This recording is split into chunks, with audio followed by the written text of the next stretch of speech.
सिंध भर में plastic shopping bags पर पाबंदी के लिए सीपा की आगाही मुहिम तेज हो गई। सेक्रेटरी माहौलियात आगा शाहनवाज की हिदायत पर मार्केट्स और फैक्ट्रियों का मुआयना किया गया। हैदराबाद, सक्खर, लाड़काना समेत मुख्तलिफ अजला में नोटिफिकेशन तकसीम, सख्त कार्रवाई का इंदिया दे दिया गया।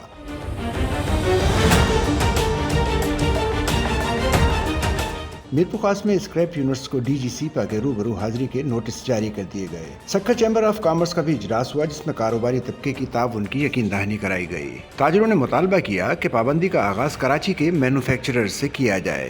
सेक्रेटरी माहौलियात आगा शाहनवाज ने कहा कि माहौलियाती कवानीन पर कोई समझौता नहीं, प्लास्टिक बैग्स मुज़िर सेहत हैं। उन्होंने कहा कि वजीर आला के मुशीर दोस्त मोहम्मद राहू ने भी जीरो टॉलरेंस पॉलिसी पर अमल दरामद की हिदायत की है। उन्होंने बताया कि 15 जून से मुकम्मल बैन और जीरो टॉलरेंस पॉलिसी पर अमल पैरा है। उन्होंने कहा कि तमाम स्टेक होल्डर्स कानून पर अमल करें और हुब्बुल वतनी का सबूत दें। सच्चल न्यूज़ नेटवर्क की वीडियोस में खुश आमदेद। नाजरीन, वीडियो से मुतालिक अपनी कीमती राय का इजहार कमेंट बॉक्स में ज़रूर करें और चैनल को सब्सक्राइब करें।